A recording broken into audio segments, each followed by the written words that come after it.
Previously, Colonel Shaw took out one of the scariest characters in the DC universe. And no, I'm not talking about the Joker or Darkseid, I'm talking about Amanda Waller. Lex Luthor and the Enchantress don't seem too thrilled about what just took place. I mean, to be fair, it would be kind of hard to work in an environment where your boss is getting murked. As a demonstration of his leverage, Shaw informs Luthor and company that the explosive devices in their necks are not for show. Luthor, being the smartest criminal mastermind on Earth, well, his Earth, tells Shaw exactly what he wants to hear. In order to move on to Phase 2, Kong and the Justice League need to be dealt with. Speaking of Kong, Kong is getting ready to submit his own unique take on the Justice League. He's calling it the Skull Island Cut. It may not have a fervent following like the Snyder Cut, but it'll catch on. The Justice League may not live long enough to see it, however, so they submit to Kong in deference. But Kong roars like an angry, unsatisfied god,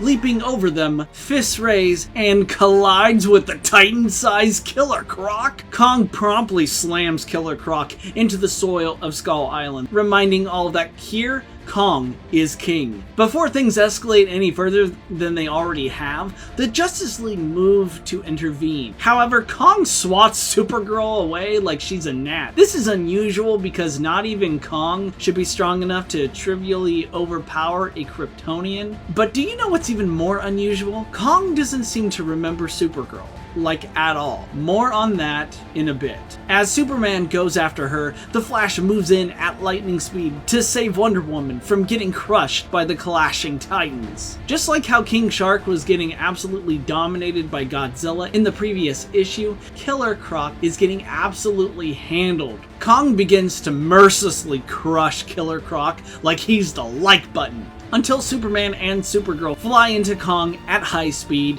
launching the 8th wonder of the world through the air. Unfortunately, the Justice League realize they're too late.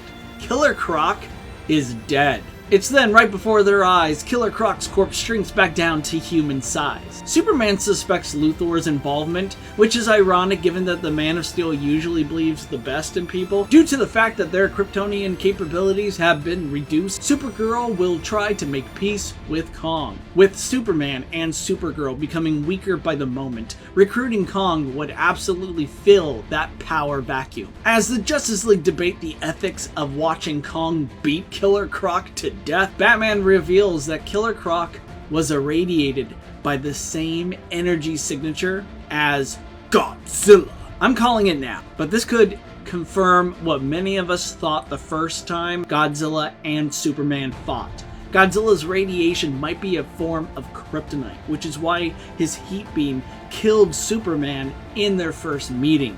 Speaking of which, the Man of Steel hears Luthor's heartbeat nearby. A specialized craft known as Heave enters Skull Island airspace. Lex Luthor and Colonel Shaw are behind the wheel. Luthor brags about how Apex Cybernetics' original specs were laughably bad until he used his criminal genius to greatly improve the technology. But Shaw shuts his ego down, reminding him that he is a tool, nothing more, nothing less. But here's the thing. This could be a subtle hint that something else is going on here. Just like how Kong doesn't seem to know who Supergirl is, Luthor bragging about improving Apex Cybernetics' Heave tech raises some eyebrows. At the end of this breakdown, I'll explain why. Superman's boots suddenly appear on the windshield. I half expected Superman to say something like, General, would you care to step outside? But maybe next time. This all seems to be part of Lex's plan since he amplified his heartbeat on purpose. It's then Enchantress's magical beams lance into Superman, taking him out. The Justice League are confronted by the Suicide Squad, or in order to avoid YouTube's TOS, Task Force X. As the superheroes and villains do what they do best, beat each other senseless, Luthor shares some interesting info. Harley Quinn is missing, but Shaw will deal with her later. Hedging their bets on Task Force X, Shaw and Luthor plot a destination course for Hollow Earth. During the superpowered battle, Peacemaker fires a supersonic bullet at the Flash. It's a direct hit, and the Scarlet Speedster goes down for the count. Quickly using his X-ray vision, Superman comforts his fellow Leaguers with a positive diagnosis. The Flash is alive. Peacemaker's bullet only grazed him. While Batman rushes over to the Flash, Superman hilariously flies off, just leaves them all in pursuit of Lex Luthor. Say what you will, but I think it's kind of funny that Superman hates Lex Luthor so much. He's willing to just leave Flash fending for himself. I mean, it just seems so unlike him, but also like him. Elsewhere, Supergirl locates Kong. Realizing she might need to earn his respect like last time she punched him off his feet, she moves in to do the same thing, only to get slapped into the jungle. Breaking news: Kong is done with blondes. As Supergirl clutches her head, she states that she shouldn't have felt that. There is something about this place that is dampening her powers. Calling it even, Supergirl goes to help Wonder Woman. Normally, I'd say Wonder Woman is perfectly capable of handling herself, but she is going up against a heavy hitter like the Enchantress, so getting a little Kryptonian help wouldn't hurt. It's then Superman arrives in Hollow Earth, where he's greeted by Luthor in his power suit. And by greeted, I mean Luthor blindsides Superman with a sucker punch. Superman demands to know Luthor's endgame. Luthor, being a supervillain that loves to monologue, happily spills the beans. On this Earth, Superman is weaker than usual. Hollow Earth not only emits an energy signature that isn't friendly to Kryptonians, this place doesn't have a sun, the very source of Superman's extraordinary powers. Suddenly, things go from bad to apocalyptic.